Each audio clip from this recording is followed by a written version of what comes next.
Alors, tu as sûrement obtenu ton admission et tu te dis comment faire pour avoir un dossier solide pour pouvoir obtenir son visa. Reste sur cette vidéo, je partage avec toi les différents secrets qui te permettront d'avoir ton visa d'études en France. Hey, salut à toi. Alors, j'espère que tu vas bien. Bienvenue sur Vision Co. Aujourd'hui, je partage avec toi des différents secrets pour constituer son dossier de demande de visa pour venir étudier en France. Et donc, pour cela, je partage avec toi l'ordre de constitution du dossier de demande de visa avec les différents points à lever sur cette vidéo. Nous avons trois volets. Nous avons le volet administratif, le volet financier et le volet hébergement. Donc, pour ce volet administratif, nous avons les différents documents essentiels qui nous sont demandés. Le passeport qui doit être en cours de validité d'une durée minimum d'1 an et 6 mois. Et ensuite, nous avons le formulaire de demande de visa plus récépissé qui doit être rempli sur le site France Visa.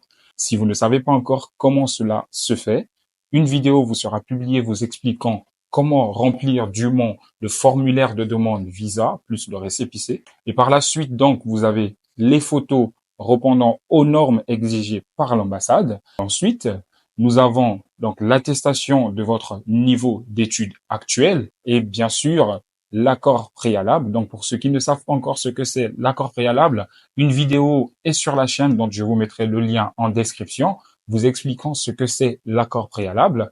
Et bien sûr, pour terminer, la quittance de paiement Campus France attestant que vous avez bel et bien payé vos frais Campus France. Une fois ce volet administratif terminé, nous passons du coup au volet financier. Le volet financier, nous avons deux possibilités.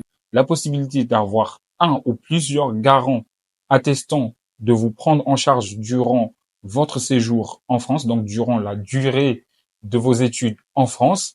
Et alors, votre garant se verra dans l'obligation de vous fournir les documents exigés par l'ambassade, à savoir sa pièce d'identité, une attestation de prise en charge, son avis d'imposition, ses 3 derniers bulletins de salaire, donc les bulletins de salaire des 3 derniers mois, sans relevé bancaire si possible, et un justificatif de domicile. Nous avons ce qu'on appelle la prise en charge personnelle qui est bien sûr représentée par l'attestation de virement irrévocable. Pour l'attestation de virement irrévocable, elle vous sera délivrée par la banque, donc une banque de votre choix, où vous déciderez de placer des fonds bloqués qui vous seront alors transférés une fois que vous serez ici en France. Donc ce document, comme je l'ai dit, est délivré par la banque, donc du montant exigé par l'ambassade. Donc on a 3 150 € et 6 000 €.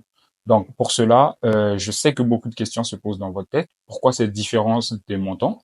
Sur le reste de la vidéo, cela vous sera expliqué. Une fois que vous avez terminé avec cette partie de votre financement, nous passons alors au volet hébergement, finaliser votre dossier. Donc sur ce volet hébergement, donc nous avons encore deux possibilités de se faire héberger par un garant hébergement et aussi possibilité d'avoir un hébergement propre à soi-même. Et donc pour cette étape, le garant devra vous fournir sa pièce d'identité, une attestation de prise en charge et pour finir, un justificatif de domicile. Cela peut être une facture d'eau, d'électricité ou de gaz, ou alors une facture de téléphone, ou même une quittance de paiement, ou encore un contrat de bail.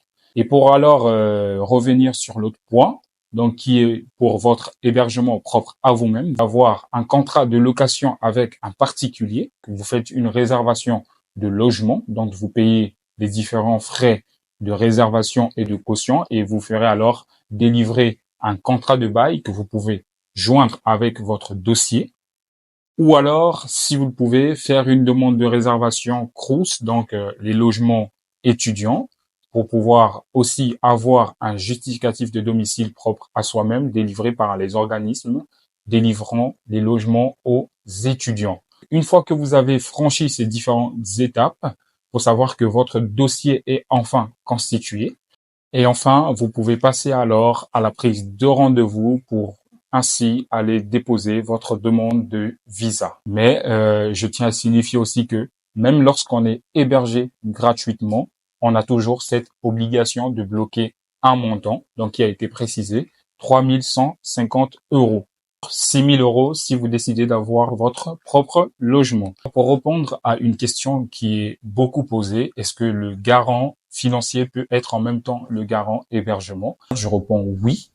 Le garant hébergement peut être en même temps le garant financier à condition qu'il réponde à toutes les normes exigées par l'ambassade, donc tous les documents exigés par l'ambassade pour pouvoir constituer votre dossier visa. N'hésitez pas à vous abonner, à partager cette vidéo et à rester scotché sur la chaîne pour avoir les différentes vidéos qui vous expliqueront votre procédure Campus France de A à Z sur Vision & Co.